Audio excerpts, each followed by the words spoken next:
one side has accepted every single peace deal provided to it to this point in time. And one side has said we will not. That's not true. That's not true, Ben Shapiro. You were lying.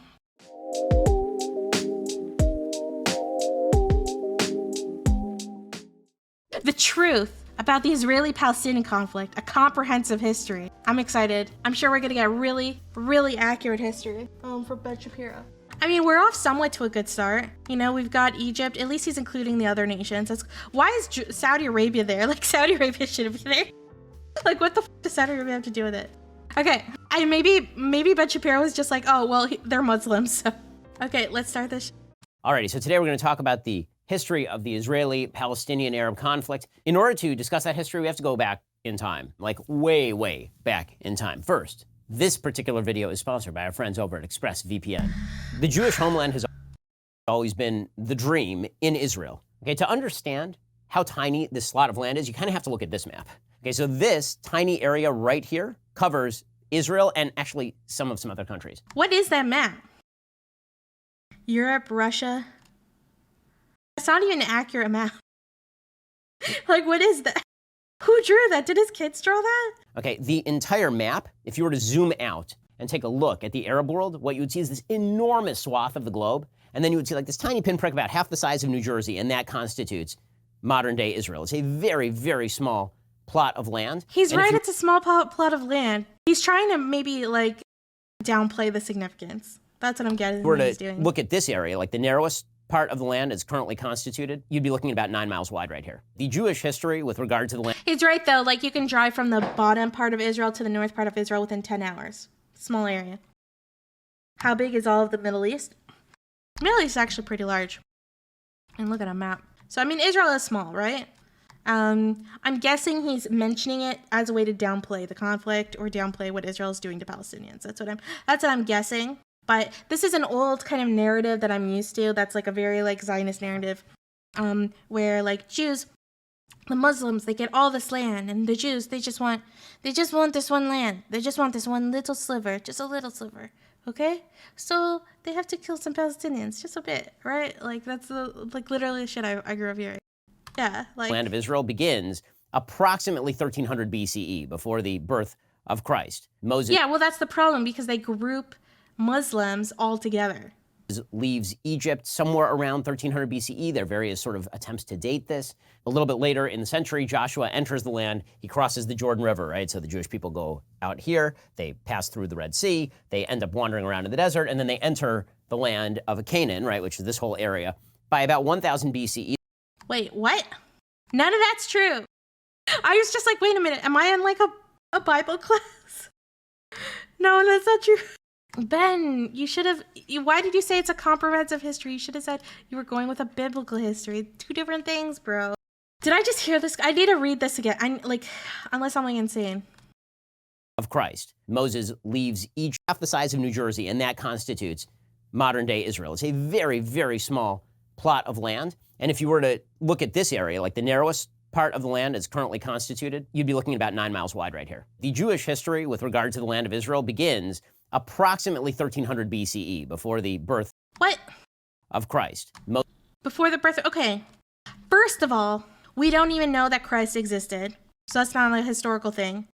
There's theories, there's some evidence. People think it's likely that he existed, but like we don't know the exact times. Like there's like tons of issues like associated with that. Yeah, and then on top of that, we definitely do not know that Moses existed, okay?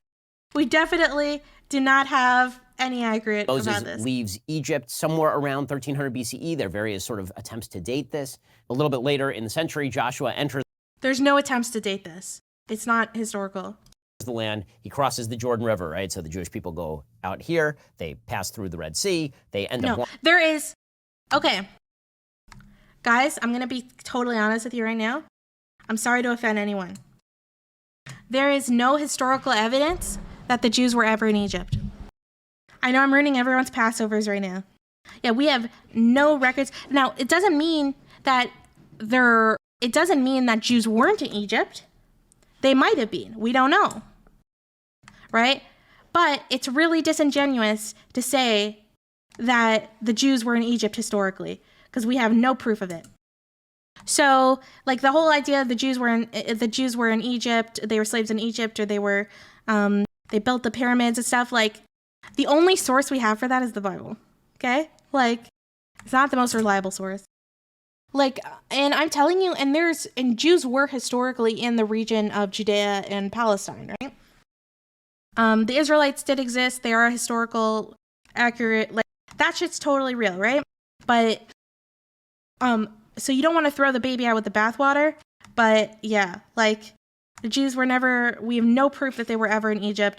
We have no historical records, which is strange because Egypt actually kept really meticulous records of their slaves. So we don't know that the Jews like came out of Egypt. All right, like this idea that the Jews like came out of Egypt and they like kind of like lived for 40 years in the desert and all that. This is like a Jewish religious like concept. We don't have any historical proof for it.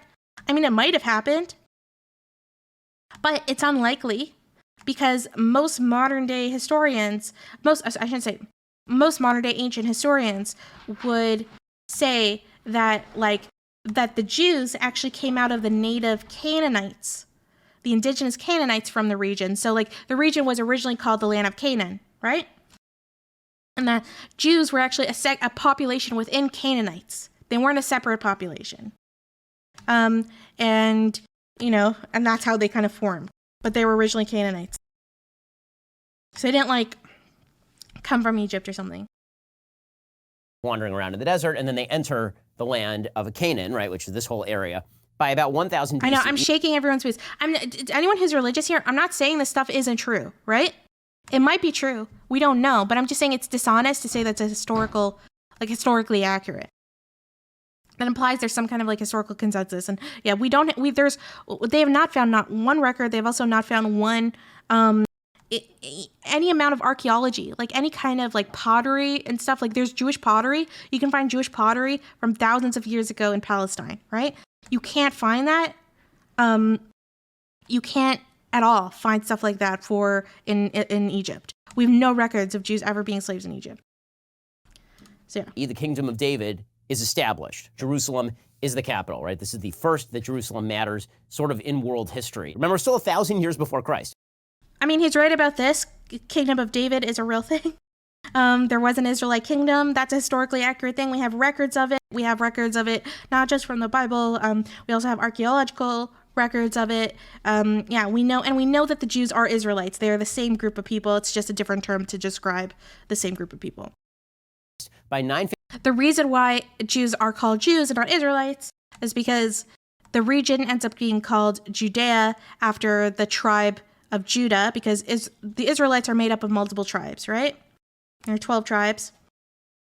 And so one of the tribes, which is the most powerful tribe called Judah, ends up kind of rebelling along with a few other tribes against the other tribes. They end up forming kind of Israel and Judea. Judea and like they kind of have like a civil war. They split. Judea ends up being the dominant half. And so when the Romans kind of take over, they end up calling the region, the Greeks, and then later the Romans, they call the area Judea after Judah. And so then Israelites started to be called Jews because they didn't have their own self-determination anymore. There wasn't really an Israelite empire anymore. But that's why, so Jews and Israelites are the same group of people. We even have genetic evidence for this shit. So it's actually super fascinating stuff. You can look up the genetics of Jews. It's really, really fascinating. There are literally like tribes within Ethiopia that trace their lineage to Judah and to Ashkenazi Jews. It's fascinating stuff. 57 BCE, the first temple of Solomon is built. It is built in Jerusalem. Now remember, this is still a good 1,600 years before the rise. This is accurate, but I don't see how this is relevant. Of Islam. There's a lot of infighting among. Is the traitor Judas named in the Bible with the same origin? I think it's just coincidence because they were all Jews at the time. Cicero. The Jews, there's a separation between the kingdom of Judah and the kingdom of Israel. Those are two separate kingdoms, and you end up with ancient maps that look sort of like this, right? This ancient map is the kingdom of Israel. No, the kingdom of David is real. Warthongs, 100%. Yeah, ancient historians, there's a consensus that, we don't know if it's, totally I mean, the Bible is not completely accurate with it, but we do have records of records of Solomon existing. We know David 100% existed. Yeah, the kingdom of the Israelite kingdom was like a real thing. It's actually fascinating, the records that we have for it. You guys should, maybe I should invite, okay, I actually have a whole AMA I did with a real ancient historian. If you go into, if you go onto my YouTube, there's a channel where there's a video where I kind of talk about, where I talked with Dr. David Mianu. He's an ancient historian. He specializes in the Near East, and he talks about all the evidence that we have about that. It was fascinating. I didn't even know, I found out from him that Solomon existed, which I never even knew. Which was 10 of the tribes. And then you have the kingdom of Judah, which is the one that was governed by the Davidic line. The first exile that happens to the Jews happens in 722 BCE when the Assyrians rush in from the north. You can see the Assyrian Empire at the top of this map. They rush in from the north. Then there's another exile that takes place in 586 BCE. This is the Babylonian exile. So from way the hell out here on this map, the Babylonians come in, they conquer the land, and they destroy the first temple. In 515 BCE, there's this great return from Babylonia, and the second temple is built. In 63 BCE, the Romans take over. Cicero, so Pompey, at that point, not the emperor, but just a general, takes over the area, and Judea becomes a vassal state. And Judea remains a vassal state of the Roman Empire, basically through the end of an independent Jewish kingdom. It's called Judea at this point. It is not called Israel. 70 CE is the destruction of Jerusalem. There's a Jewish revolt against... He's right over here, so there is a huge Jewish revolt. The Jews actually were like notorious to the Romans. The Romans hated Jews, okay? And this is before modern anti-Semitism, so don't associate it with anti-Semitism. It's a little different, so don't hate on the Romans too much for this, okay? But yeah, the Jews were, Jewish groups were really notorious for doing intense revolts, and the Romans hated them for it. And the reason why, and this is really fascinating, right? The reason why they named the region, and this is how the name Palestine comes out, is that they end up renaming the area Palestine from Judea as a way to slight the Jews because they're so upset with them, because they wanted to associate the Jews, they wanted to associate their natural homeland with the Philistines, which have nothing to do with modern day Palestinians, not at all, completely separate group. But they were like notorious. They are the historical enemies of the Israelites and the Jewish people. So that's why they wanted to call it Palestine. So in a way, like if you could use modern leftist terms and hear me out, this is totally crazy, right? But Palestine is literally a colonial imperialist name for the region of Israel. Yeah, I know, that's some rich shit. But yeah, of course, that's only if you go back thousands and thousands of years. Yeah, and modern-day Palestinians have very little to do with it. In fact, modern-day Palestinians, 30% of them actually trace their lineage to the original Israelites and Jews. But as we know, the later empires would often force them to convert to Islam and to intermingle with the Arab population and stuff. So, so then they become Palestinians. The Roman government... But it's really hard to know who's who in modern day because this is so long ago. Because of bad administrative practices and because of infighting and because of a crackdown on religious practice, and Jerusalem is destroyed. And not only is Jerusalem destroyed, the Second Temple is destroyed at the time as well. 130 to 136 CE, there is a massive revolt by the Jews under a general named Simon Bar Kokhba. The Bar Kokhba revolt was extremely damaging to the Roman Empire. They had to expend extraordinary resources in order... I don't know, why he's spending so much time focusing on, I think you should focus on, some basics, but it's weird that he's focused so much on this part when it has so little to do with modern-day Palestinians. I think that's a little problematic, and it's a little weird, so I'm a little sketched out by to stop the Bar Kokhba revolt, which is why it was almost an independent kingdom for a solid 4 or 5 years there. They renamed the area Palestine as an insult to the Jews. That's why it was named Palestine. So when people say historic Palestine, understand that the existence of Palestine was meant as a name, that's probably what he's insult doing, to the Jews, who were considered the historic inhabitants of the land, and it is... Were the Meronite real, or... no. I don't know. I don't know about that. Thank you, Sabercat. Not sure. First used in 136 CE, I can research for you. A solid 1,200 years after the Jews first enter the land at a minimum.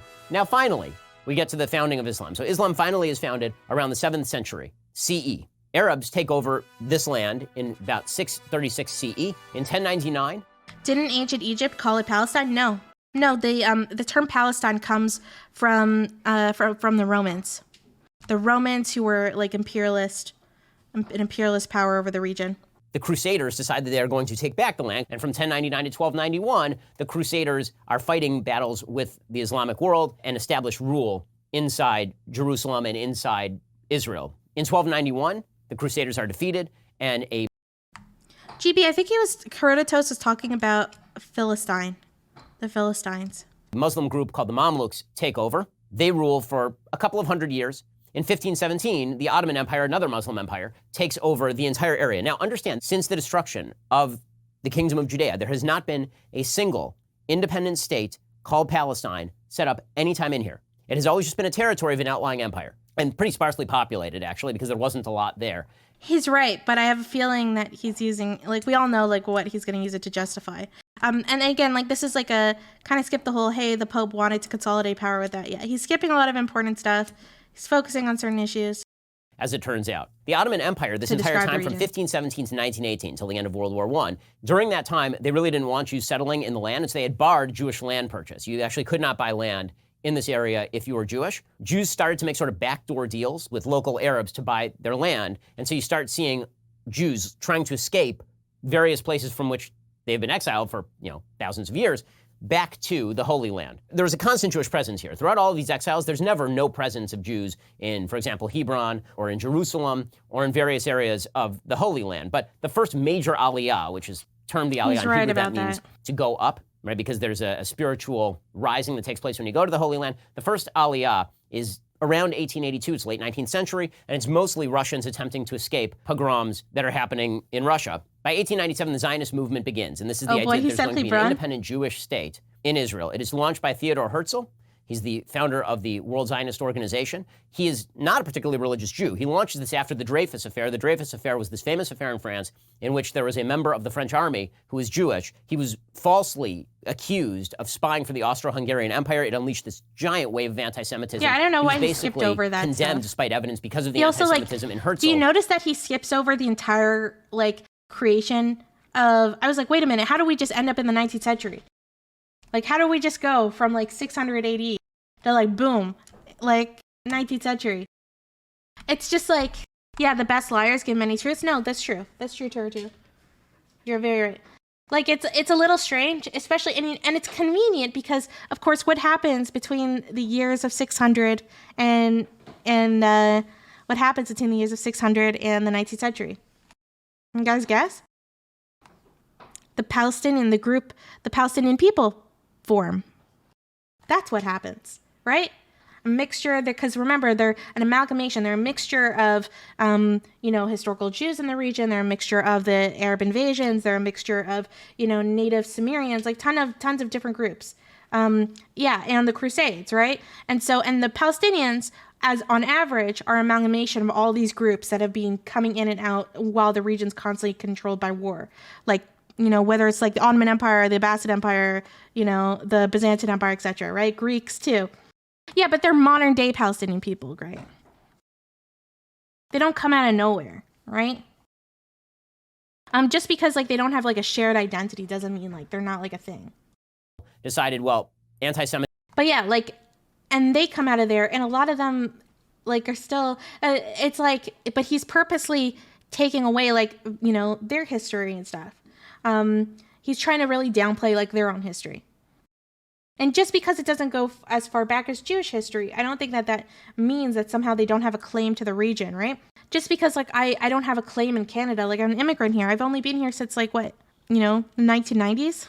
So it doesn't deny legitimacy. I'm in favor of a creation of identity. However, Palestinians as an identity exists mostly as a reaction to Zionism, not before. As a shared identity, sure, but that doesn't mean that they don't have a right to the land, right? Just because they created that a shared identity for a reason, for a good reason. Semitism is too strong a threat. The Jews need some homeland to call their own. In 1917, Britain declares the Balfour Declaration. This says there will be a Jewish homeland in the... The Balfour Declaration was not actually a very big moment historically. It was a big moment for Jews because it was the first time that their plight was ever recognized. But most historians agree that the British were really just temporarily like kind of solacing the Jews.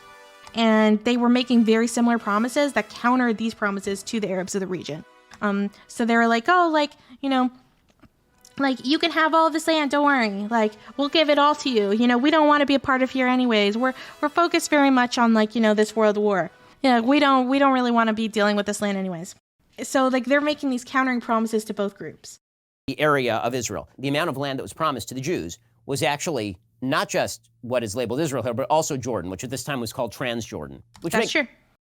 Yeah, so this entire region, he's right about this, but this is why we know it was bullshit, right?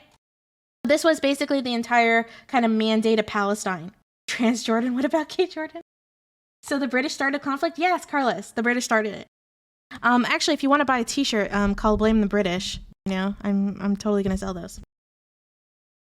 Yeah, what about Cisjordan? What about Super Straight Jordan?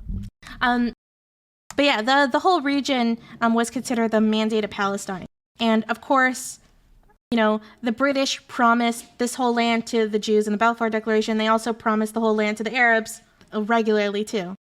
They made counter promises. They never planned on even going through with any of them. They gave zero fucks about the natives of the region, and they were both natives of the region. They gave zero fucks about them. They basically just wanted to kind of satiate like the populations, chill them out for a bit, and continue to exploit them economically, which is what colonialist nations do. Makes some sense in the sense that the Arab states around it were going to be Egypt, it was going to be Saudi Arabia, it was going to be Syria, it was going to be Lebanon. There are a bevy of Arab states that surround this entire region. In 1920, there are Arab pogroms against Jews in Jerusalem. So when people say... Yep, Avel, you're right. No, the British actually had treated Jews historically terribly. And it's something they've never really apologized for to this day. It's really shitty. That there was no conflict between Arabs and Jews until the creation of the State of Israel. That's just a lie. It's not true at all. There were major Arab pogroms. Yeah, I mean, he's right about this. This is something that does get to me. Like and it's a narrative that I hear a lot that I can't believe I'm agreeing with Ben Shapiro. Fuck me. But it is true that like the idea that like Jews live totally peacefully in the region, or particularly what I hear a lot is that Jews lived really peacefully under Muslim rule. That's something I hear a lot. That's a narrative that gets spread a lot around Muslim circles, particularly that Jews lived really in peace when they were under Muslim rule. And then now that they're under Jewish rule, they live really badly, right? That false dichotomy is a lie, right? I mean, it's true that Muslims do not live well under Israel rule, under Jewish rule, right? But it also is true that Jews did not live well under Muslim rule. They lived quite terribly. They were considered second-class citizens in the Ottoman Empire. Literally second class. It was literally written into law. They couldn't practice law. They couldn't live in tons of neighborhoods. They were segmented to living in basically these ghettos. They were forced to pay a special tax, like a special Jew tax. And yeah, there's it was not fun. Like the reason why there's a misconception that Jews were treated well there is because as a juxtaposition to how Jews were being treated in Europe. So Jews were being treated terribly in Europe, right? Because Christian anti-Semitism was particularly heinous. We've talked about this a lot. So comparatively, and we understand things as humans, we understand things relatively, right? So comparatively, compared to how Jews were being treated in Europe, Jews were treated much better in Muslim nations by comparison, right? But it still wasn't good. They weren't being burned at the stake, constantly kicked out, constantly forced conversions. That stuff wasn't going on, but they were still treated in an apartheid-like system. Though I don't like using the term apartheid to describe it because it's an anachronistic. Given Rome's role in the growth of Christianity, do you think that was part of the carryover of anti-Semitism? Probably had a huge factor in it, right? And don't get it wrong, right? The current anti-Semitism, what I'll call new anti-Semitism, it started basically in the late 18th century with the advent of the Enlightenment, right? Even the term anti-Semitism, a lot of people say I don't understand. It's supposed to apply to all Semites and Arabs are Semites, right? There's a reason for that. The term anti-Semitism was literally created by being anti-Semitic. It was literally created as a way because beforehand, the word that was used to describe anti-Semitism was Judenhass, which means Jewish hate, like Jew hater. And that wasn't considered very fashionable, you know, like towards when Christianity was kind of falling out of favor, religiosity was falling out of favor, and, you know, it was all about like rational thinking and philosophers and stuff in the Enlightenment and science. So they wanted a new term. They still wanted to hate Jews, right? Because let's be like, it wouldn't be Europe if they weren't hating Jews.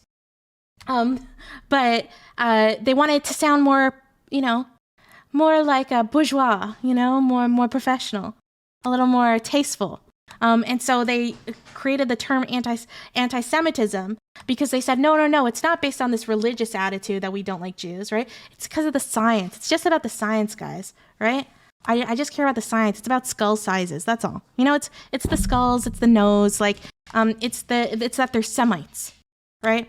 And then they created the term anti-Semitism as a way to make Jewish hate and Jewish hater sound more palatable.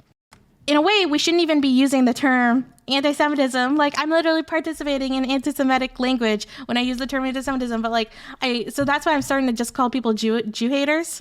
But yeah, scientific racism is totally a part of that. And so modern anti-Semitism, and even the anti-Semitism you see in the Middle East to this day, because of course, the Middle Eastern and Muslim nations are very anti-Semitic now. And they're not anti-Semitic in the way they historically were. The Muslim nations were, where they were second-class citizens. It's far worse. And because they actually are using the specific type of anti-Semitism that comes from Europe, right? We know it was transferred to them by Russia. The Soviets, another bad thing they did. Jew haters, a much better call out. Yeah, I think we should just call them Jew haters. So the reason why in the Middle East is like they have a very specific brand of anti-Semitism that's very similar to European anti-Semitism, and that's because it was transferred to them by the Soviets.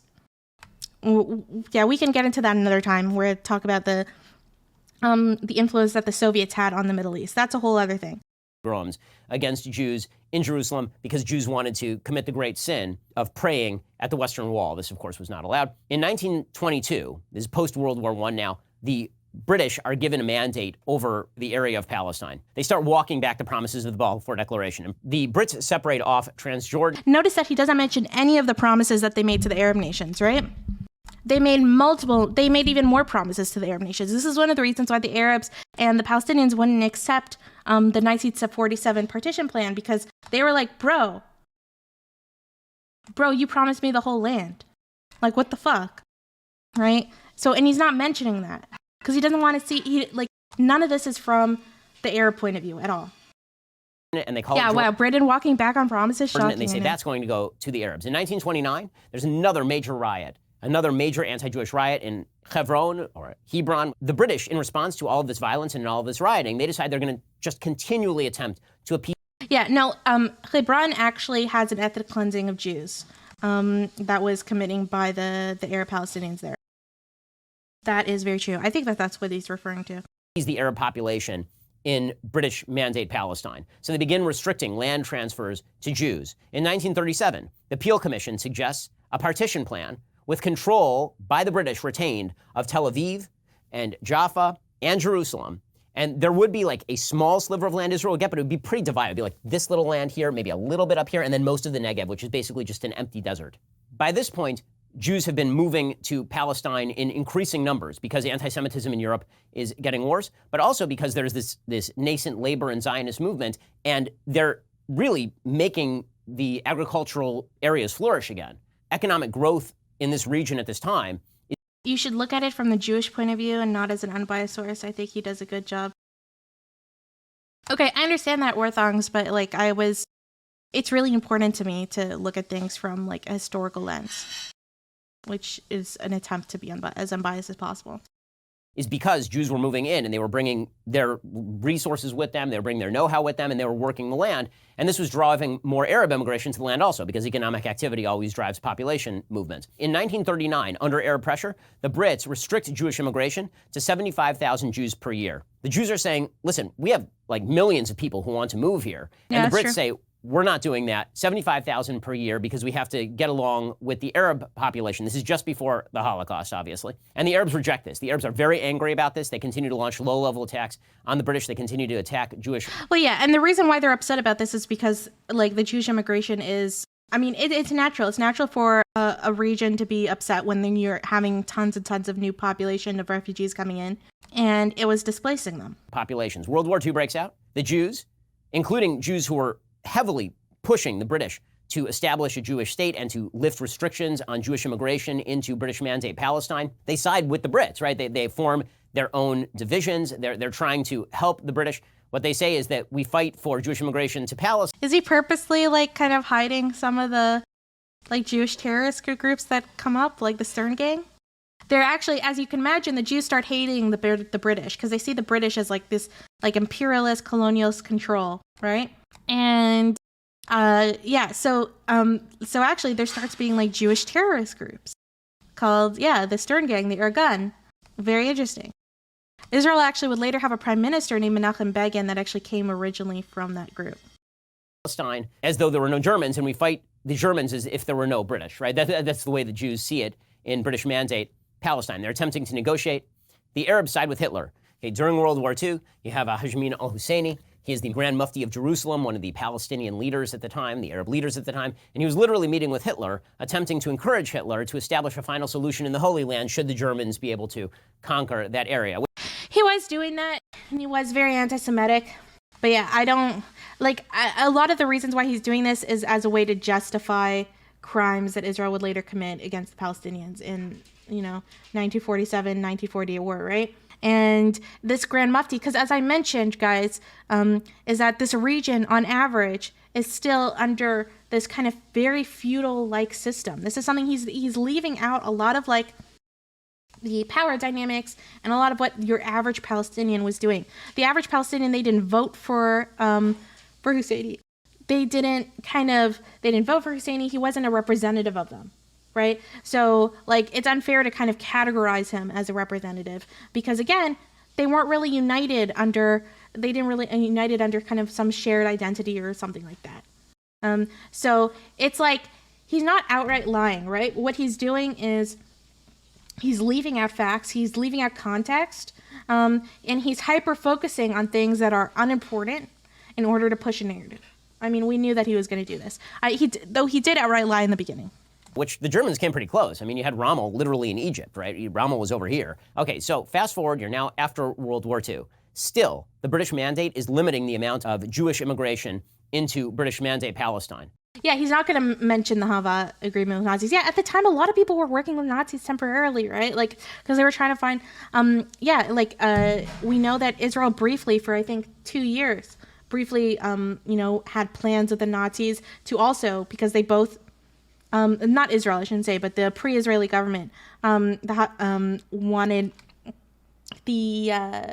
basically like the Germans to kind of transport the Jews from Germany or from Europe into Israel. So they briefly worked together. The friendship didn't work out because Judenhass, as they say. But yeah, so there's a lot of kind of nasty shit that people don't like talking about. But don't they hate them? Why would they? Oh, it was just because it's like a classic kind of partnership historically where you both have kind of similar end goals. Nazis wanted the Jews gone. Zionists wanted Jews in Zion. So it was like, okay, we can kind of make both of us happy here. But it didn't work out because, of course, the Nazis ended up kind of chucking the plan because it was just too expensive for them. For them, it was much more pragmatic to just completely and systematically kill all Jews in gas chambers. Because they're attempting to keep this conflict between the Jews and the Arabs. And you have to understand that from the Israeli perspective, or sorry, the pre-Israeli government perspective, like they were working with an enemy. To them, it was a rescue operation. Like they were trying to rescue those people in. So they thought maybe if we work with them, we can actually save the Jews that are in Europe. Simmering at a lower level. Okay, 1947, there's a UN partition plan because now the British mandate kind of in like Palestine, that they want to end it. They want to withdraw. They don't want to be there anymore. So the UN says, okay, we're going to vote on a partition plan. It retains Jerusalem as internationally governed. Yeah, hindsight 2020. So it would not have been Jewish territory or Arab territory. It would have been internationally governed. It's just this fragmented, ridiculous state. Okay, the state for the Jews would have been like a slice here, a little bit of a slice of the coastal area here, and then the Negev desert down here. The Jews are like, give us whatever you got, right? Whatever you're going to give us, we will take. The Arabs instead. That's true. The Jews were basically accepting of anything. That's why they accepted mostly desert in that original partition plan. Decide that they're going to launch a bunch of low-level conflicts. So there's this kind of low-level, quiet war that's going on for about a year, with Arabs attacking Jewish settlements and attempting to kill Jews, and Jews attempting to defend themselves. May 14th, 1948, the British mandate officially ends. Israel declares its independence. Right? This is Yom Ha. Okay. Yeah, because we're getting to 1948, and I have a feeling that this is when the biggest lies are going to happen. Right? I have a feeling this is when the biggest lies are going to happen, particularly because, of course, this is when the worst things happen to the Palestinian people. This year, we've talked about it before. We've talked about what happened to the Palestinians during 1948, why they call it a Nakba. And I have a feeling he's going to completely skip over it. And it's as disingenuous as just totally, talking about World War II and just not talking about the Holocaust. And I have a feeling that he's going to do that. Hopefully I'm wrong. Whatever you're going to give us, we will take.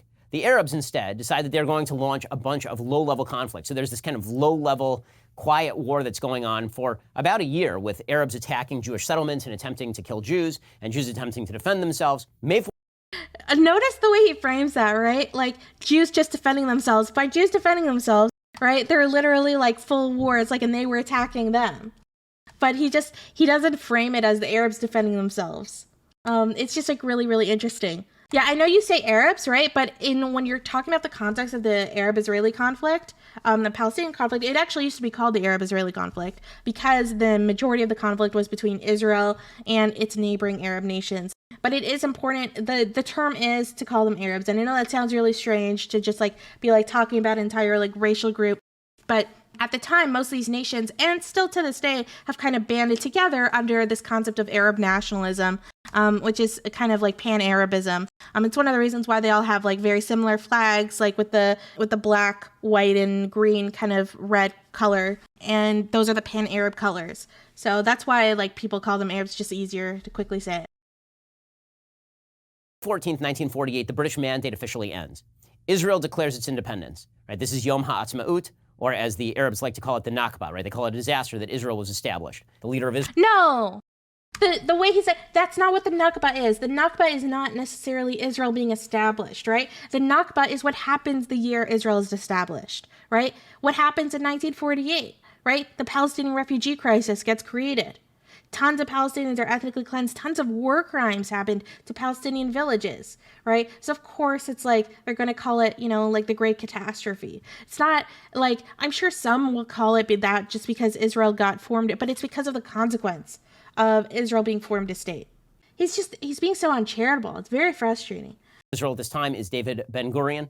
Ben-Gurion is no right-winger. He's no hardcore right-winger. Ben-Gurion was a labor socialist. Ben-Gurion was very much in favor of a wide variety of negotiations. He was quite anti-religious in sort of his own persona. He's right about Ben-Gurion. Though Ben-Gurion, that doesn't mean, just because he's secular and leftist doesn't mean he's unproblematic, right? Or morally pure. The guy had, there's some sketchy stuff the guy did. He understood the necessity of there being a Jewish state. In their founding documents, they ask the Arabs to stay. If you read the Declaration of Independence of the State of Israel, they explicitly say, we want to be a state for all of our citizens. Yes, we're a Jewish state, but we want Arabs to stay. We want them to become citizens. Instead, all of the surrounding Arab countries declare war. I do agree with them. I don't think the neighboring Arab country should have declared war. I think that was shitty. I understand why they did. However, just because the Arab neighbors declared war, notice it's not Israeli-Arab conflict, right? It's called Israeli-Palestinian. Palestinians, okay, are not, they didn't even get a choice really in this entire situation. They haven't even formed into a nation properly yet. They're just individual kind of villages. And I don't know why he's he's trying to put blame that because of the decisions that these Arab nations made that was really for their own benefit, that the Palestinians themselves should suffer. And it's this kind of subtle racism kind of tactic of just grouping automatically all the Muslim nations or all the Arab nations together. What was their main motivation for declaring war? They saw Israel as being colonial. And now I've talked about why I don't think Israel is colonial and why, though I do think there's an argument for the current settlements that they're a colonial settler kind of project. But I don't think Israel as a whole was founded on kind of a colonial. I think that's a really misunderstanding of the region. But they saw it as that. They were heavily anti-Semitic. They did not want Israel to be forming a state. And they wanted to establish what they called a pan-Arab state. There was like, at this time, there was this huge dream of like kind of like uniting all the Arab nations as a consequence of, because they, keep in mind, they'd been under not Arab rule, but Ottoman rule. I know, Ottomans, they're Muslim, but they're not Arabs, right? And so they'd been under Ottoman rule for a very, very, very long time. I totally forget the exact number, but yeah, a long, long time. Maybe someone could find that exact number. It's definitely hundreds of years. Do we know how the Arab nations plan to split up the land if they had won? I'm guessing Egypt just wanted more than Gaza. Actually, we don't know, right? And this is one of the reasons why we don't know is because the Arab nations as a whole have not released their documentation. So Western nations, every 30 years or now sometimes 20 years, have a tradition of releasing their documentation, even documentation that makes them look really bad, every 30 or 20 years, depending on the specific government. And Arab nations don't follow this tradition. They never release their documents, almost ever. It's very annoying for Middle Eastern historians. So we actually don't know a lot of those details. The reason why we know about Jordan is because Jordan was working with Israel, and Israel released its documents. So we know what Jordan was doing from its relations with Israel, because as we know, they secretly were allied during 1948. Yeah, so they've been controlling basically since 1517. So they've been controlling it for like 500 years. Israel is surrounded on every side by hostile states. Plus, to be honest, a lot of those countries were undeniably soured because they were promised an Arab state by the Western powers. Yep, exactly, tea time. They were promised by the British. So we talked about this last time and he didn't mention this, right? Because he just wants to frame the Arab nations as being like solely anti-Semitic. He wants to frame Palestinians as being solely anti-Semitic, right? And there is anti-Semitism playing in here, no question about it. But he's totally ignoring, like the fact that there was a Balfour Declaration. There were plenty of declarations made to the Arabs, right? Of promises of their own state as, a way to recover from imperialism and all that kind of stuff. And some of them did get their states, like Jordan, Jordan got a state, right? Originally was controlled by Britain. Every single side, right? So you got Lebanon up north, you got Syria here, you got Jordan, you got Saudi Arabia, you got Egypt down here. And then there are a bunch of far-flung states that are also getting involved, right? Morocco was part of the 1948 war. You have a bunch of states that have decided they are going to invade and they are going to destroy Israel. Like they're just going to strangle it in the crib. And they're openly saying this. And not only are they openly saying this, they're telling the Arabs who are living in the Jewish areas, get out and get out of the way so our armies can come in and we can wipe the state. So I had a feeling that Shapiro was going to talk about this. So there were radio broadcasts. Now the radio broadcasts are really infamous, right? They were done by neighboring nations, particularly Egypt, where they would kind of like put out these broadcasts telling Arabs who basically are Palestinians, but like at the time they're called Arabs, to leave their homes, like in the area of Palestine, during the war, for their own safety, especially like to clear they wanted to kind of clear the land for like invasions and stuff, and they didn't want to have to, accidentally commit like friendly fire or something. So they said to temporarily leave, you'll be able to come back and like soon. The thing is, and this is the excuse that Israel like legally uses to this day and why they think that they're not responsible for the Palestinian refugee problem, and probably what Ben Shapiro is saying right now, where he's saying that everyone left really because of that. But in reality, the radio broadcasts were really blown out of proportion. You were totally right, Manessa. Like, yeah, we actually, out of like 400 something villages, only six left because of the broadcasts. All right, so heavy minority. Most people did not want to leave, leave their homes. How did borders work under the Ottoman Empire compared to, oh my God, I would have to bring in an Ottoman historian to talk about the details of borders. But I can tell you that there was no independence that Palestinians had. That doesn't matter, though. Even if they left because of radio broadcasts, don't people have the right to come back to their properties? Well, in a legal sense, when people leave on their own accord, right, they don't necessarily have like a right to return. I guess like that's like the ethical argument if they've left on their own, especially if they were the ones that started the war. And that's the attitude from someone like Ben Shapiro, because he's grouping Palestinians with Arabs, like with the Arab and the surrounding Arab nations. Off the map. Well, that's not how it ends up. That sounds like something that's impossible to quantify. No, it is. It is, because we have records. We have records of like what pushed these villages to leave. We have a lot of like witness testimony of what inspired them to leave and all this. And historian Betty Morse put a lot of effort into quantifying this stuff. And he demonstrates his methods too. Right? The way that it ends up is that the Jews end up basically retaining pretty much everything that's on this map, with the exception of the old city of Jerusalem. Right? So Jerusalem ends up basically split down the middle. Jerusalem is not controlled by the Jews at this point. The Temple Mount is still controlled by the Jordanians. The way that people speak about this particular period is as if... Wait, he just said something really interesting, right? He said that, like, basically the map stays the same, and they retain the same thing that they had initially been given, except for, like, Jerusalem. And that's just not true. First of all, Jerusalem was never given to them initially. That is the reason why most countries don't recognize Jerusalem as the capital of Israel, right? That's why, if you've ever wondered why, like, Britain doesn't have its embassy in Jerusalem, that's why. Yeah, so he just outright lied here. Like, this was just an outright lie. And it's interesting, I don't know why. And on top of that, like, yeah, Gaza got taken over by Egypt, and Egypt did not give Gaza to the Palestinians. They took it for their own. And East Jerusalem and the West Bank went to Jordan, and they did not give Palestinians their own state. They started occupying it themselves. So in reality, the Palestinians never ever got their own state. So, but he doesn't care about that, I guess. Like, you know. Yeah, Ben Shapiro lying, I know, it's crazy. If there was a Palestinian state at this point, there was not.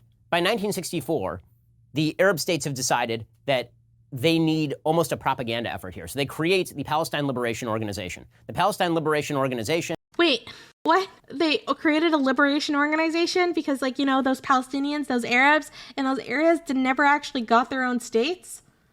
But they created it as a propaganda? Little strange. I mean, like, it was an advocacy group because, like, they hadn't gotten their promises. They hadn't been given their own state as was initially, like, you know, they were supposed to. Egypt hadn't given them any independence. They were still being massacred and treated terribly by Jordan in the West Bank. Because keep in mind, the territories were now being occupied by Arab nations. And it turned out the Arab nations didn't really care about Palestinians, right? This whole pan-Arabism thing was not working out. It's almost like these countries used it as a form of propaganda, you know, to just further their own geopolitical needs. Is a terrorist group.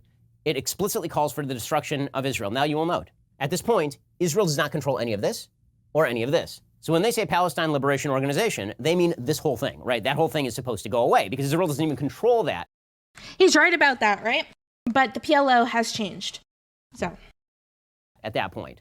And they're not calling for Palestine to be liberated from Jordan or from Egypt. They're calling for the complete destruction of the state of Israel. Okay, so in 1967, the Arabs mobilized for all-out war. And this includes Egypt, it includes Jordan, it includes Saudi, it includes...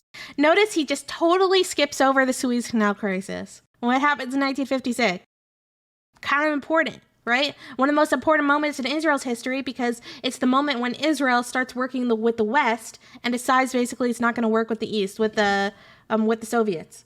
Suez Canal crisis. He's not going to bring that up because it makes Israel look bad, right? So he's purposely hiding the stuff that it's just really interesting. Syria. This is going to be the big war where they finally get rid of this nascent Jewish state that is less than 20 years old, right? And this is just less than 3 decades after the Holocaust. Okay. Did he just say that they started it? Did I misunderstand that? That Israel started that the Arabs invaded in 1967? A terrorist group. It explicitly calls for the destruction of Israel. Now, you will note, at this point, Israel does not control any of this or any of this. So when they say Palestine Liberation Organization, they mean this whole thing, right? That whole thing is supposed to go away because Israel doesn't even control that at that point. And they're not calling for Palestine to be liberated from Jordan or from Egypt. They're calling for the complete destruction of the state of Israel. Okay, so in 1967, the Arabs mobilized for all-out war. And this includes... Okay, he used the term mobilize. He's being smart here. They are mobilizing. That's totally true. So he doesn't say that they invaded. Now, 1967 is not my expertise, right? But I know some basics. It's only a 6-day war. I prefer my wars to last at least a year, right? Oh, God, that's going to be a quote taken out of context. I don't even know if the context makes it better. Are you a real person or just a cartoon? Because didn't Israel instigate 1967? No, okay. So Israel technically was the one that started 1967 war, right? But they started it as a response to they did it what they call a preemptive, a preemptive strike, right? That's the real special term here that they use. But anyways, it was particularly Egypt. Egypt is the powerhouse in 1967. And Egypt has actually, I wish this map was more focused, but if you see over here, Egypt had started mobilizing over here along its border, along the Sinai. This is very, very concerning for Israel because they are scared the most of Egypt military-wise. Now, they are a lot more powerful in 1967 since 1948 because, again, there's multiple reasons why they're becoming much more powerful. And they started establishing a really, really good air force. One of the reasons why they were mobilizing, one of the reasons why Egypt started mobilizing is because Egypt was really paranoid of Israel wanting to take over the Sinai, right? Sinai is this region over here. So Egypt's really paranoid about that. Okay, why are they paranoid about the Sinai? Even though Israel actually had zero intention of taking over the Sinai. We know that from their documentation. We know that like historically. But why are they so paranoid? Can you guys take a wild guess? I want to see you guys take a guess. Okay.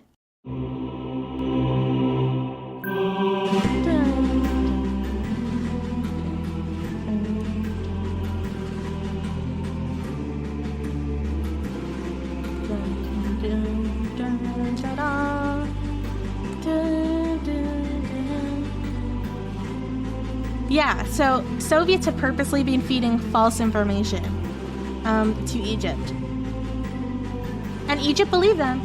And it was totally like, and Egypt believed them because, again, as you guys mentioned, the 1956 Suez Canal crisis had happened. So, yeah, they were spreading total misinformation at the time.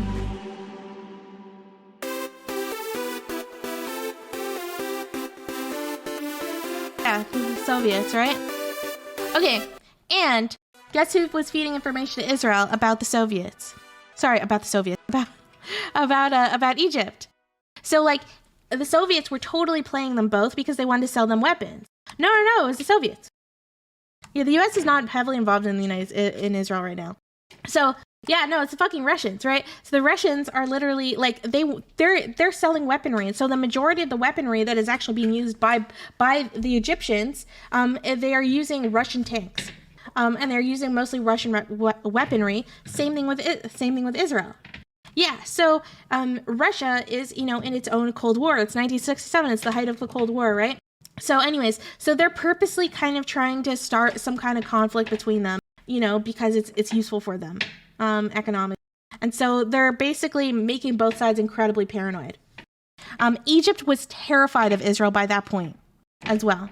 It includes Egypt, it includes Jordan, it includes Saudi, it includes Syria. This is going to be the big war where they finally get rid of... But he just totally leaves that shit out, right? Because he wants Egypt to be framed completely as an aggressor, evil nation. He doesn't want Egypt to be like humanized at all. Like Egypt being scared, that's crazy. Like why would Arabs get scared, right? Of this nascent Jewish state that is less than 20 years old, right? And this is just less than 3 decades after the Holocaust. And Israel... Wait, why do you just have to mention that for no reason? Like what? Instead launches a preemptive war. They see this coming. They destroy the entire Egyptian Air Force on the ground. And in 6 days, they proceed to take the Golan Heights, which is this area of Syria. Israel takes over the entire Sinai Desert, takes all of Judea and Samaria to the Jordan River, takes all of the Gaza Strip, takes control of the old city of Jerusalem. Right? Basically, within 2 hours, the 67 war is really interesting. It's still studied by like most military strategists and all that thing. But anyways, 1967, literally when Israel launches a preemptive attack, right? Because Egypt had been militarizing its borders and all that stuff. They knew that Egypt was about to attack because of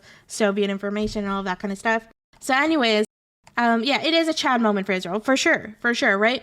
It was a brilliant strategy where basically they immediately took their own air force, which they had recently started to really build up, and they just totally obliterated the new Egyptian Air Force, which was kind of like Egypt's kind of bread and butter. They were known for their air force. And so even though the war actually takes 6 days to officially win, it was really won within basically 20 minutes of that kind of fighting in that morning. It just completely obliterated Egypt. And as we mentioned, while Syria and Jordan and plenty of other Arab countries are fighting in this war too, the real powerhouse here was Egypt. So without Egypt, basically the war was, it was basically for the taking from Israel.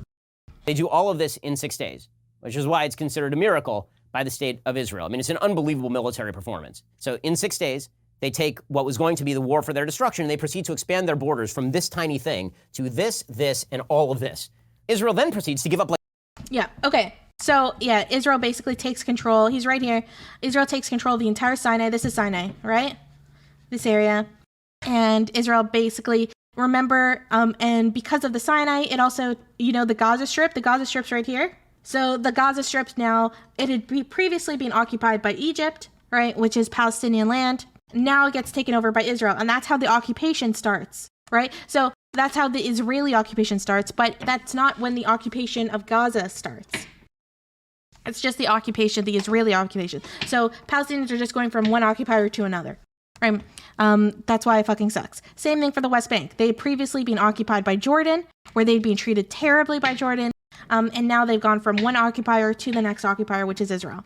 And Israel now starts the occupation of the West Bank. This is before settlements and all that kind of stuff. Like all of it, right? So Israel. But anyways, yeah. So big moment, huge military victory for Israel.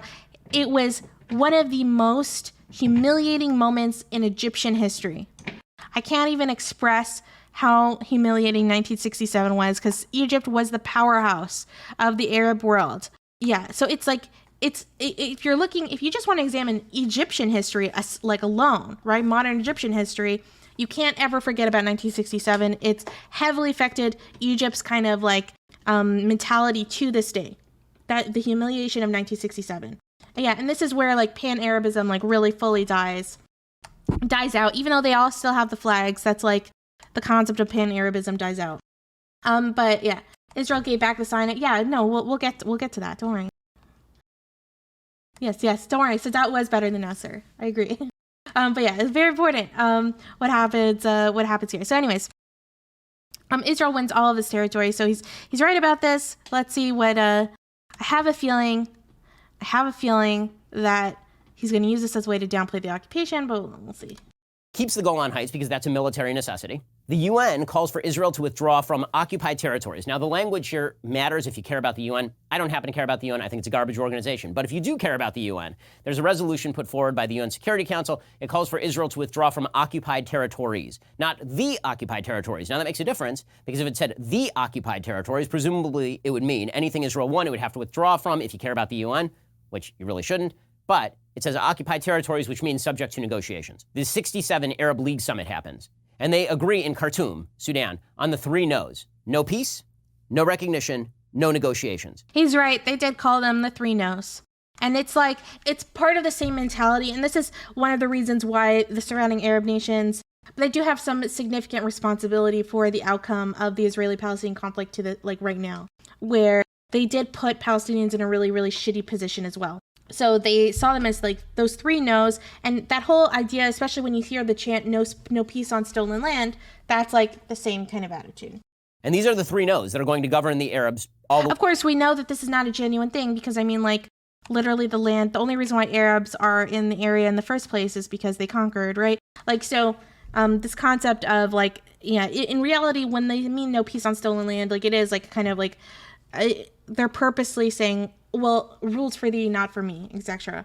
the way through. Basically until now, until the Abraham Accords, these were the 3 no's that mattered. And this is all the way in 1967. So whenever people talk about there needs to be a 2-state solution, why couldn't they have come to an agreement? Because literally one side said there will be no peace, no recognition, and no negotiations. One side has accepted every single peace deal provided to it to this point in time.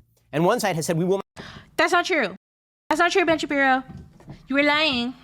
So they wouldn't accept the majority of the peace deals. But then they did accept peace deals in the 90s. Has he not heard? Has he not heard of the Oslo Accords? Like, has he not heard of them? A little famous thing that happened in 1995. Like, I just don't understand. Like, has he not heard of this? Blind Ben Shapiro? Yeah, I don't know. Since then, the Palestinians have accepted plenty of peace deals. There have been a lot of options, right? They did reject notoriously the 2000 Camp David summit, which I still think is one of the biggest mistakes Palestinians have ever made. But it wasn't Palestinians that made that decision, right? Because of, how they make these decisions. It's not like they're getting a voting block, right? They're not doing it's not like Brexit where everyone gets a vote. It was just Yasser Arafat was just like, bro, I don't want to do it, right? For his own reasons. Will not accept any peace deal, and yet somehow there's a moral equivalent. I think he's talking about to this point. Yeah, well, that's why it's dishonest. Explain that one. Okay, 73. Holiest day of the Jewish calendar, Yom Kippur. Everybody is fasting, everybody is praying, and a surprise attack is launched on the state of Israel. The prime minister is Golda Meir. She gets caught completely by surprise. It's pretty nasty. I gotta admit, 1973 is a nasty war. Israel does very badly in this war. I grew up hearing that Israel won this war. That's part of a Zionist kind of propaganda that they teach you. And Israel didn't actually win this war. The Arabs actually claim that they won this war. And this is why, as a whole, the conflict's being called the Israeli-Arab conflict, or the Arab-Israeli conflict. It's not being called the, Palestinian conflict, because if you notice, we've never even mentioned Palestinians up to this point. Palestinians are basically just being oppressed. They haven't even achieved, they have like a little PLO, but it's basically controlled by foreign powers. It's not like they don't really have any kind of movement pushing to try to help them in their shitty situation. And right now, they've been living under occupation for a significant amount of time. They were warned, and they didn't take it seriously. Israel suffers extraordinary casualties in the 73 Yom Kippur War, and then once again maintains or expands its borders a little bit. 79, Camp David Accords. But yeah, the outcome of the war is basically kind of like what's the term I'm looking for? It's like, there's like a ceasefire. You know, they end up with a little bit of land, but they did terribly as well. So, but Israel somehow survives. So it's still, from Israel's perspective, they see it as a success, but it was still very detrimental. Finally, there's a breakthrough. Menachem Begin takes over as prime minister of Israel, a very right-wing prime minister. Finally, there is a breakthrough, right? Interesting that he's like, oh, we got rid of that evil female prime minister, Golda Meir, right? And then we replaced it with Menachem Begin. Interesting stuff about Menachem Begin is that Menachem Begin actually was a terrorist, right? He came from a terrorist group. So he originally came from, it was Likai, but it was the Stern Gang, right? Like they were called the Stern Gang. They were a terrorist group, not against Palestinians, they were a terrorist group against the British. Because they saw the British as colonialists taking over and themselves as Jews, as indigenous to the land. Yeah, so the Irgun. Yeah, exactly. That was the Hebrew name I was looking for. So he was a part of that organization. They're literally terrorists. They blew up the King David Hotel, infamously or famously, depending on your politics. Yeah, everyone here is supportive of the Irgun, I guess. Okay. He means finally, as in finally the right won elections. Maybe that's what he means. Yeah, I guess from his perspective as a right-winger, he's going to see it that way. But yeah, this is important because, of course, Menachem Begin, he was from a very, far-right organization called the Irgun. Now he's part of the right-wing party. He's kind of reformed a bit. He's not like as militant and all this stuff. But it's important to at least examine his history. And, of course, his last name is Begin, which sounds like bacon. And I remember growing up as a kid being like, why is a Jewish person named Bacon? I don't get it. Aren't we not supposed to eat him? I'm very confused. There are two major parties in Israel at this time, Likud and Labor. This is the first Likud prime minister. And one of the things that he does... Yeah, I would say Menachem Begin is probably when I think of it's probably the worst prime minister I could think of Israel as ever having. Is he comes to a peace accord with Anwar Sadat, who is the nationalist leader of Egypt. And in those peace accords, Israel gives up the entire Sinai Desert. He does, right? But yeah, Menachem Begin, don't credit him for the peace deal. Credit Sadat. Sadat is amazing. Actually, I've read a billion biographies about him and his wife. They're an extraordinary couple. I encourage you guys to read about him and about his mission to kind of reform Egypt and to help Egypt. And part of that was agreeing to this peace deal with Jimmy Carter. Jimmy Carter obviously becomes really famous or infamous later for writing the book Peace or Apartheid, which later gets totally misunderstood by plenty of anti-Israel groups. He was assassinated and hated by a lot of his people. Yeah, and what's sad about Sadat is Sadat ends up getting assassinated, right? And this is a common trend that happens in the Israeli-Palestinian conflict. When someone makes an allocation or a heavy move towards peace, they get punished somehow. It's one of those sad ironies in this story. And if you look at the conflict, you have someone like Ariel Sharon. Ariel Sharon makes a huge move in the 2000s and 2005 to pull out of Gaza. Soon after, he suffers some kind of heart attack. He has a bunch of assassination attempts. He gets and then he later dies, right? Yeah, he was assassinated by the people associated with the Muslim Brotherhood. Yeah, Rabin. So then Yitzhak Rabin also makes huge allocations for peace, gets assassinated. It's one of those sad ironies. Israel gives up the entire thing to Egypt in return for... But yeah, the entire Sinai, huge amount of land, almost like half of Israel, gives that to Egypt. It's really, really big moment. This is starting to be the end of the Israeli-Arab conflict and the beginning of the Israeli-Palestinian conflict, right? It's important to note the difference here. The big moment when they shake their hands, probably Jimmy Carter's, I think he wrote in his memoir, it was his proudest moment as president. And this is also the big moment where the United States starts particularly being Oh, I'm so sorry about the noise, guys. Zelda's like on a bone right now. This is like when America really shows, while I know it's easy, it's really fashionable on the left to just hate on America, hate on them all the time, right? But to me, this is like one of those moments where America really shows its perfect, beautiful colors, right? Where like it shows its power of how it can use its power for good, right? Like a form of international diplomacy, a real leader of the free world, right? In the way that you often hear people say it, right? It's so rarely true. In this moment, it is. In this moment, it's true. So, yeah, Carter, it's a very, very, very big moment. And it really demonstrates how much American presidents and the United States is uniquely positioned in the world to be able to solve this conflict. And it's one of the reasons why, I really care. I mean, I'm not an American, but I really, really care, depending on who gets elected, as for, the American presidency, because I really care about the Israeli-Palestinian conflict. So who I think can potentially solve this or help make it better factors in significantly for me. But yeah, Carter later writes the book, Israel, Peace or Apartheid. He was the first to kind of use the term apartheid to describe what the situation going on in Israel. But most people who use the term apartheid haven't even read his book. I encourage you to read it. He's very knowledgeable on this shit, though I have some criticisms, as I would with anyone. And he doesn't label Israel as an apartheid, right? He argues that Israel could become apartheid. And so it's like so the way the apartheid situation is used is very it's a total misunderstanding of his book. But anyways, it's also when the aid to Israel that so many decry begins in earnest. Carter includes aid to Israel and Egypt. Yep, exactly. You are totally correct about that, Fedor. No offense, but I don't think anyone can solve this problem here. I'm an Israeli. Oh, I understand that. I understand that. For basically a cold peace, Anwar Sadat is then assassinated. In 1982, the Jordanian monarchy is deeply afraid that the Palestine Liberation Organization is going to overthrow the monarchy.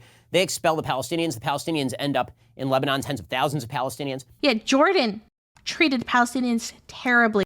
And it's one of the reasons why I get and they still treat them terribly to this day. This is not and it's one of the reasons why when people are concerned about the Palestinians and they're only complaining about Israel, it makes me a little skeptical. Right? Because it's weird that they're just blaming one particular country when there's so many countries that have treated Palestinians terribly. The news cycle is very focused on Israel. There's a few reasons why we can guess why that happens. Number one, I think that there is some kind of benevolent racism that happens, particularly from the West. There's I think a subtle racism of an attitude of seeing Israel as white, which as we know is not. I mean, the majority of Israelis aren't white. But they're seen as white because Jews in the United States are maybe seen as white. And the Muslims are seen as brown people, right? And brown people, they don't have high standards for brown people, right? And so there's kind of it's what I call benevolent racism, where they have very low standards for what, Muslims or Arabs can or should accomplish or have the ability to accomplish. So it's yeah, it's really, so they'll hold Israel to a higher standard, which I definitely think happens in the media and all of that kind of stuff. There's that. Obviously, holding Israel and Palestine to different standards, totally fair because of the power disparity. 100%. Right? Bigotry of low expectations. However, the neighboring Arab countries should be held to the same kind of standards. Especially they were more historically powerful than Israel was. Maybe not today, but they were historically. So you definitely should hold them to that standard. Jordan should be held to a way higher standard. And so it was really rich hearing Jordan act like it cares about Palestinians when it really doesn't. If Jordan cared about Palestinians, it would have given Palestinians their own state when it controlled the West Bank. Why did it continue to occupy the West Bank? It was in control of the West Bank from 1948 to 1967. That's a long time. Right? And they still oppress them. Palestinian terrorist groups begin firing rockets. And then they literally expel them. They expel them. You know what expelling is? It's called an ethnic cleansing. Over into Israel from South Lebanon. In 1982, Menachem Begin launches a war in Lebanon. Israel ends up basically going all the way up to the capital of Beirut. Yeah, when do you hear people say Jordan ethnically cleansed the Palestinians? It's one of those things that it just weirds me out. And I focus a lot of my studies on Jordan and Israel, so I know much more about how Jordan treated Palestinians. I know less about Egypt and Syria, but I know Egypt and Syria were also not great. Beirut and nearly occupying the entire country. And then they end up withdrawing under international pressure in what is considered sort of a disastrous war. Yeah, can you imagine if Israel, like modern day Israel, expelled Palestinians like out of all of the territories and then just replaced them with settlers? Like, people would be really upset, but that's literally what Jordan did. For the state of Israel, as always, whenever Israel withdraws from a territory, terrorist groups Just one take of those over and then interesting threaten things Israel. where you This is see the some double constant pattern. standards. No matter the only time this has not happened is with regard to withdrawal from the Sinai Desert. 1987, the Intifada breaks out. This is the Palestinians in the Judea and Samaria region.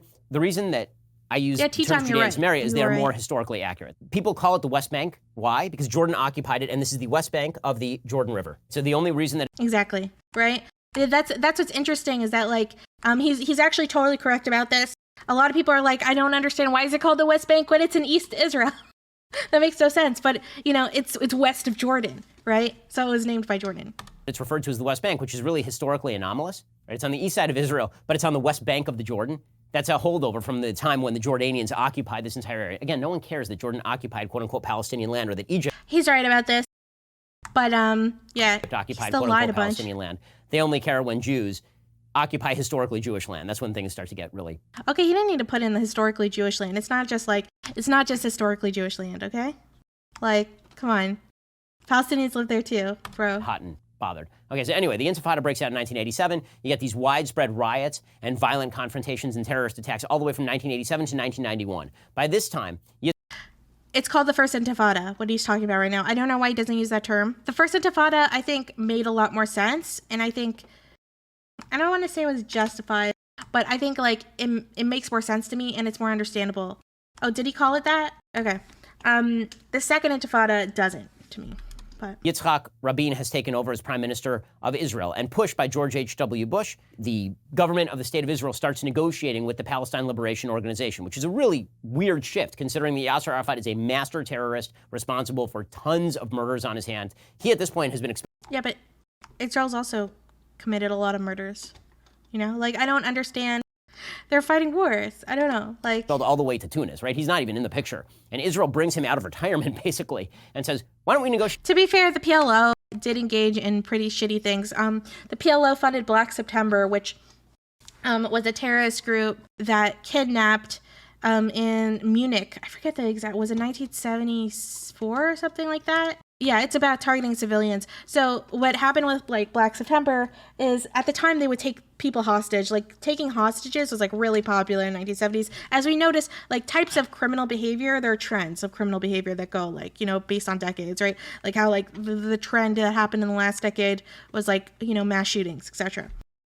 The trend in like the 2000s was suicide bombings. The trend in the 1970s and the early 1980s were hijackings.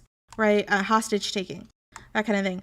So yeah, Munich Olympics, 1972, and they basically take, so Black September, which is a Palestinian organization funded by the PLO and a bunch of other groups, but they go to the Munich Olympics and they take hostage all the Israeli athletes, civilians, right?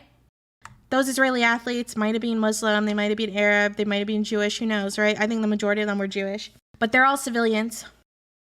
And they kidnap them, they hold them hostage, they demand, I think, like, I don't know, they make demands for them, and the demands include, like, releasing tons of, like, Palestinian prisoners or something like that. Something goes wrong during the negotiation process, and they end up just killing all of them. Like, every single one. Can you just imagine, like, the Olympics? Can you just like imagine if like the Olympics were happening right now and then an entire country's team, like all of Israel's Olympic team just gets kidnapped and then just killed. Like literally just like it happened not so long ago. What's creepy about it is it happened in Munich, right? What happened the last time what happened the last time the Olympics were in Germany? It's one of those like creepy things. And the Nazis, right, were killing Jews. So it's like they did it on purpose to make it like really feel and really kind of strike fear in Jewish communities. It really, really nasty. Yeah, the Mossad launched, I don't know about a rescue mission. I think they tried, but they failed. But they launched an assassination mission afterwards. But yeah, it's really, really, really sad. So like, and the PLO like funded this kind of stuff and all that stuff. And I do think that there is a difference between that kind of militant action versus like kidnapping a bunch of, I don't know, like, Israeli soldiers or something like that, right? And holding them hostage, but they purposely did it in a very public way to civilians. Pretty sketchy shit. The most fucked up thing about that, Went Saber, yeah, that's totally true. The fucked up thing about this, you'd think like it's like a big deal. Jews getting killed in Germany in 1972, right? No. The Munich Olympics still went on. It was still like, they still went on with the Olympics. It was chill, and that was it. And it's never been like, I don't think it's ever been like commemorated or remembered, even though like, yeah, literally like Jews were literally killed for being Jews, like just in 1972 in Munich, but whatever. I'm not bitter, but it's very fucked up. Shit with you, and maybe you can make all of this stop. So in 1993, they signed the Oslo Accords, and that is why did I think that was 1995? I don't know why. You get Bill Clinton presiding over one of the least successful international negotiations in the history. Okay. It's really bitter. He just purposely wants to like shove it in Bill Clinton's face, presiding right? over one of the very, very famous photo. Very famous photo, as we know, Oslo Accords, right? Wait. Is this from Camp David? Why did it say Oslo Accords? Oh, okay. The least successful. No, it's the Oslo Accords went away. Yeah, this is Camp David. But yeah, Clinton actually, he got this to happen. Very, very, very big deal. Oh yeah, there's a movie about it, I think, called Munich. But anyways, so he gets them to kind of shake hands. Big, big deal, right? And then they go to Camp David. And basically in Camp David, Israel offers more than they will ever offer.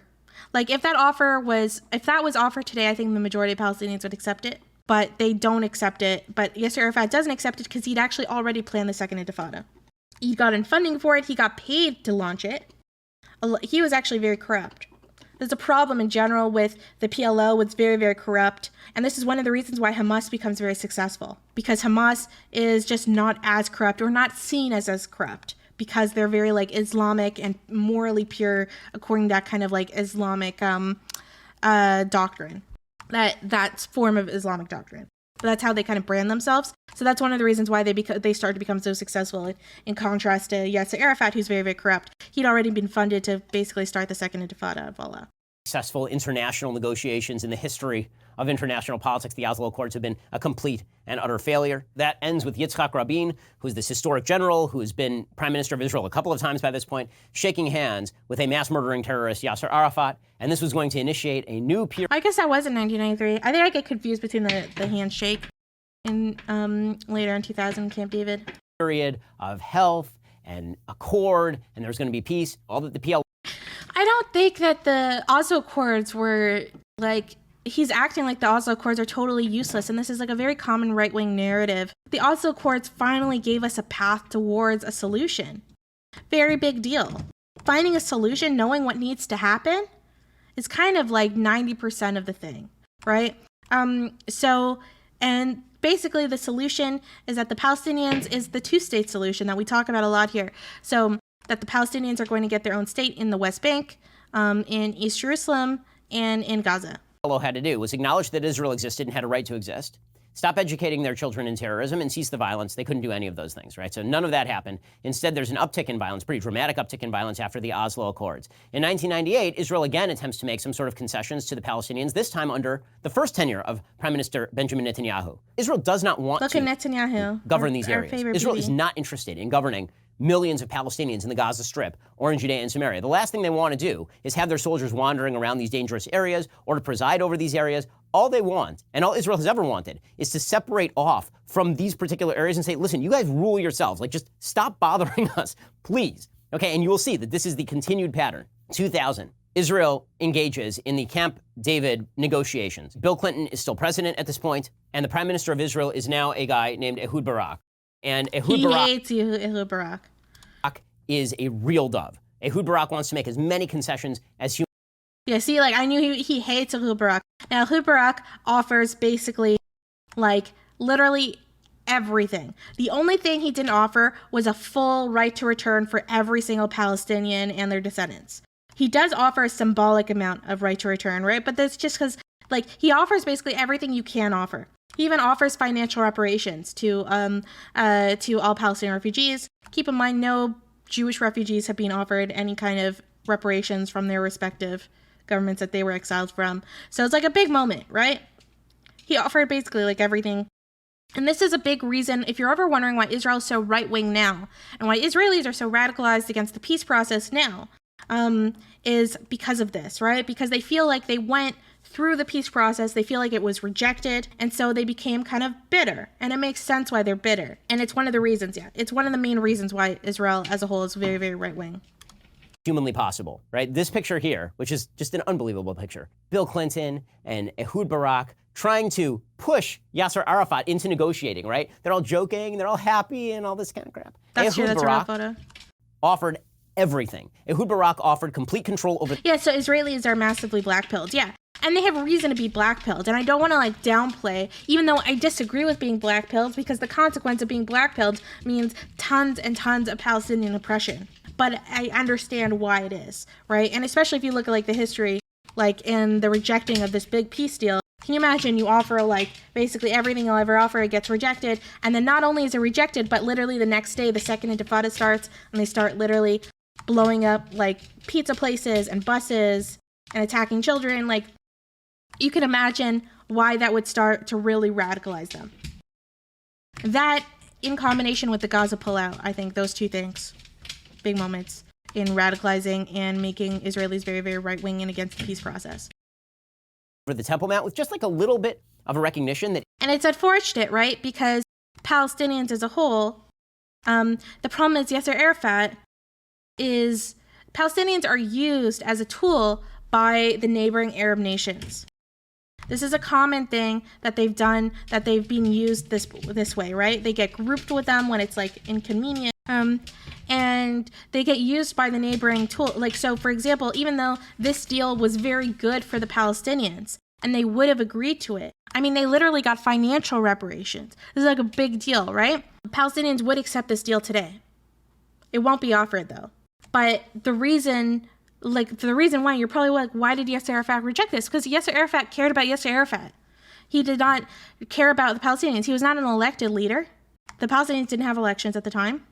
So he wasn't he was a representative, but he wasn't really a representative. And he also he was paid by foreign governments like Iran and Syria to continue the conflict, right? Because it was useful for them and their own geopolitics.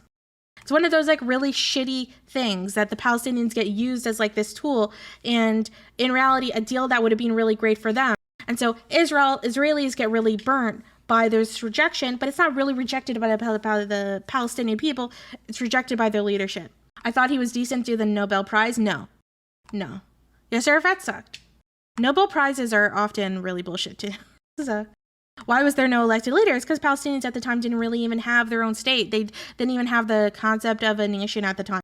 So that's why getting them to have their own elections, even if they vote for Hamas, is important, right? Because at least if you have like democratically elected leaders, then you're actually negotiating with their representatives. And so you can get somewhere. But the problem is someone like Yasser Arafat was being funded by all these foreign governments, right? So he was making decisions based on what was useful for Syria, what was useful for Iran and all these like other countries, and not what was useful now. Yeah, and Palestinians, they still struggle with democracy to this day because there's tons of problems with like getting the vote out, and there's a huge issue with it in general. Israel has a historic claim but religiously to the Temple Mount. Arafat turned it down flat. He offered control over virtually all of Judea and Samaria. He offered control over the Gaza Strip, right? A Palestinian state, boom, done. Arafat does not even negotiate. He just launches a massive round of violence. I remember this because I was actually in Israel. I was in Israel at the time too. I'd visited Israel during the Intifada. The Intifada was a very, very violent period. I think over 1,000 Israelis got killed, Israeli civilians. 1,000. Right about the time they launched the Intifada, and there were suicide bombings. More Palestinians got killed, though, in the Intifada. And that's one of the sick things, and that's how you could tell that the Intifada is not actually good for Palestinians, right? Because the more Palestinians end up dying than Israelis, even though it was supposed to be an uprising. On a fairly regular basis, they blew up a Sparrow's pizza shop. I was supposed to be at that corner like a couple of hours later. This was a thing that was really scary. It was really violent. Remember, he launched that not after... Yeah, I had a friend who died. Israel did something aggressive. He launched that after Israel offered him everything he could possibly want if he weren't a damned liar you and who Ben just wanted Israel wiped. We have nothing in common. Like, I mean, besides for disliking terrorism, I guess, I don't know, is that like a way to bond with someone? Off the map. This, again, is the great lie, is that there is desire for a two-state solution from the Palestinian side. So far, there has been no evidence whatsoever. What? That's not true. He just lied. He just fully lied. This was a full lie. Literally, Fatah, Mahmoud Abbas, has recognized Israel's existence. What a Weasley little liar, dude. Yeah. Like, they've literally recognized Israel's existence and, okay, believe in a two-state solution. Like, what the fuck? Does Fatah, like, not matter? They literally rule the West Bank. They're half of Palestinians. He just said there was no evidence. He didn't even act like this is just a full lie. Like, he could have just said, oh, like, you know, as a whole, they've demonstrated this, or like, they've said this, but their actions say this. No, he didn't say that. No, it was just boom. Like, they have never said anything. Like, let's just repeat this shit. He launched that after Israel offered him everything he could possibly want, is that there is desire for a two-state solution from the Palestinian side. So far, there has been no evidence whatsoever that this is the case. What the fuck? How does that not, like, no.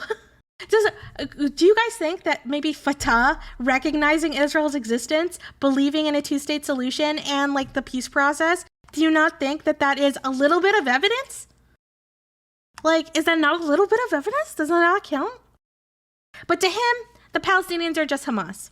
And they're only Fatah when Fatah used to be the PLO and the PLO participated in terrorism.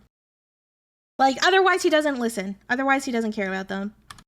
Case. Okay, 2004, Arafat dies, and Mahmoud Abbas takes over. Mahmoud Abbas is himself a terror supporter. He wrote his...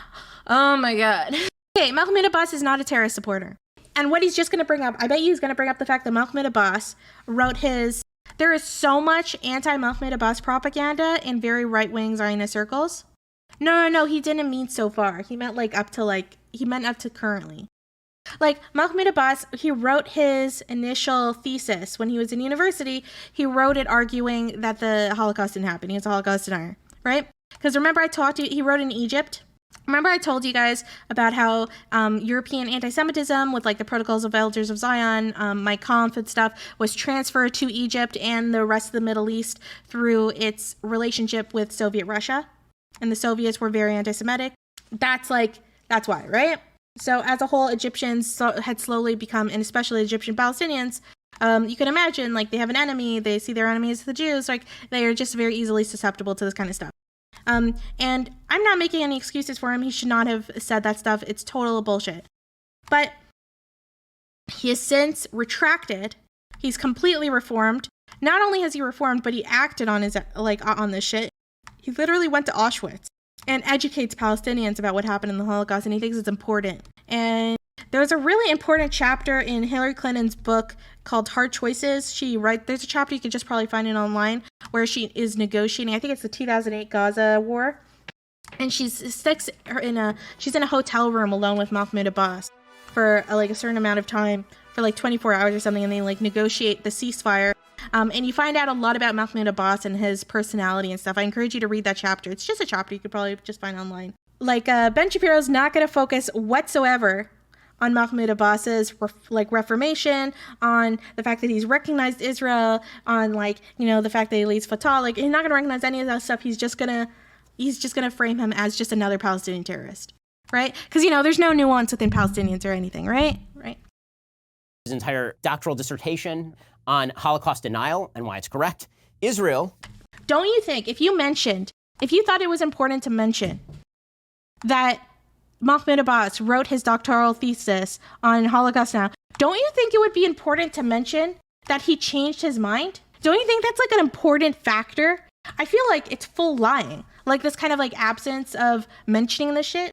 That's how people push their propaganda on you, right? Yeah, it doesn't fit the narrative. This is why I focus so much on just trying not to achieve some kind of narrative. If I have any narrative, it's probably a two-state solution. And even then, even when my ideas or what's happened doesn't fit that narrative, I still tell you guys because it's important. But yeah, so he's purposely, it's kind of important if you're mentioning that someone was problematic and they've reformed. Not only has he reformed, but he's made such an effort to. Like, come on. It's very, very annoying. In 2005, under the auspices of Ariel Sharon, who's one of the great hawks in Israeli history. Great hawks in Israeli history, interesting. I guess he likes Ariel Sharon. I guess he doesn't like that Ariel Sharon pulled out of Gaza, though. Ariel Sharon was also a right-winger and literally reformed and left Likud because of disagreements, because he wanted to, he wanted to make more allocations towards the peace process, and then he forms the centrist party called Kadima with Tzipi Livni. That ends up faltering anyways. He was the general in the 1973 war who ended up pushing all the way down close to Cairo. He was called Let's the see if we can bulldozer. get this He's a hype famous train general. going. He unilaterally withdraws from the Gaza Strip. There are a bunch of Jewish areas right in the northern tip of the Gaza Strip. Jewish soldiers went in and removed Jewish settlements in the Gaza Strip. These are places people have lived for decades. They removed them, and they because they were illegal settlers. They shouldn't be there. Is Kadima still around? No. just turned them over to the Palestinians. Hamas, a terrorist group, immediately rushed in and burned everything. They burned the greenhouses, they burned all the Jewish houses, they knocked down all the good infrastructure, and then they just took over the place. This is when you start to see a difference emerging among the Palestinians in terms of governance. You've got Judea and Samaria. Oh, I'm so glad he finally sees nuance amongst the Palestinians. Now he cares. Yeah, so suddenly now he cares about ethnic cleansing. I know. It's only bad when it happens to Jews, I guess. The West Bank here, you've got the Gaza Strip here. In 2005, Abbas wins the Palestinian elections, but only because Hamas and Islamic Jihad Come on, guys, we boycott could the totally elections. do this hype In train. 2006, I don't know after why Israel today no one withdraws wants from the Gaza, hype. remember, Israel's not in Very control of sad. anything here now. Hamas wins an election. So the first move is not, oh, look, Israel wants to make concessions and make peace with us. The first move is, why don't we elect a terrorist group to actually represent us? Okay, in 2008, Israel's response to this. But as I mentioned, I talked to you guys about why Hamas gets voted in, right? Because, the Palestinians literally have two options. They have Fatah, which is from the PLO. It's basically the recreation of the PLO. I'm curious, do Israel has a similar political tendency for a strongman figure after the right-wing influence, similar to Eastern Europe far-right population push? Oh, yeah, for sure. Especially, people who are really susceptible to that kind of stuff, that kind of, strongmanism, are people who are living in fear or who are anxious and stressed. Is what if we just offer you everything? So Ehud Olmert becomes prime minister of Israel, and he proceeds to offer everything to Abbas. He gives him basically the same offer, but better than the offer that Barak gave in 2000. He offers everything. He offers Judea and Samaria. He says, we're going to keep some of the big Israeli settlements that exist here, but we're going to give you land swaps. You can keep the Gaza Strip, everything. Abbas does not even bother to issue a counteroffer. He just walks away from the table and launches violence. Gaza war begins 2008. I don't know too much about that negotiation. I'd have to look into it. I feel like it's probably a little more complex. Missiles flying in from Gaza. This is the first Gaza war. Israel has to go in Operation Cast Lead and shut that down. 2014, this breaks out again. Another giant rocket attack from Hamas in Gaza. Israel has to go back in 2000. Have you noticed? He's totally leaving out what Palestinians are dealing with now. He's leaving out what Palestinians are dealing with on a day-to-day basis with the occupation. He's leaving out the blockades that literally lead to Palestinians having not enough water. None of their water to this day is drinkable. You drink Palestinian water, you die. He's completely leaving out the blockades that literally put Palestinians living in a terrible situation. He leaves out the fact that they have to go through tons of checkpoints. He leaves out the fact that they built a wall, literally separating families between one another. He leaves out that Israel has regularly broken those Oslo Accords that he somehow totally didn't give a shit about. Because by regularly building settlements further and further, taking us away from the two-state solution and away from the peace process, he's leaving out all of that stuff. No, it's all about the rockets. And this is something that you'll tend to... Now, the rockets are bad. And I hate the rockets. I'm not okay with the rockets. I think the rockets are a bad thing. But when you talk about the rockets and you don't talk about the things that inspire them, or the things that justifies to Palestinians to themselves for the rockets, right? You are lying by omission. Because you're only serving a certain narrative. And he's just trying to paint Palestinians as just they're just inherently violent. They just hate Jews. That's all. This is just, that. 2014 and shut it down. And that brings us to today, 2021, another Gaza war in which Hamas has decided to launch rockets at the state of Israel. The real reason for that has nothing to do with land disputes in Jerusalem. The real reason has to do with the fact that Mahmoud Abbas was about to hold an election in April. He canceled it because he knew he was going to lose to Hamas. As always, the best way to garner support when it appears that you're about to go down is to start blaming the Jews and start trying to kill them. You can start an arms race between he's going to yourself frame and it as Hamas on that, how right? many Jews Without they can kill. framing. So that brings us to where we are like right what now in inspired it, right? 2021. All right, guys, we are going to be ending the stream actually with that chain. Honestly, the rest of it is just like he's just fully gonna bullshit, right? Like the fact that he totally doesn't mention the things that led what was going on in the 2000s with the blockades. He's totally not gonna mention, like any of the shit, like the allocations that were kind of taken away from them based on the Temple Mount. Like, will I post this on YouTube? Yeah, probably.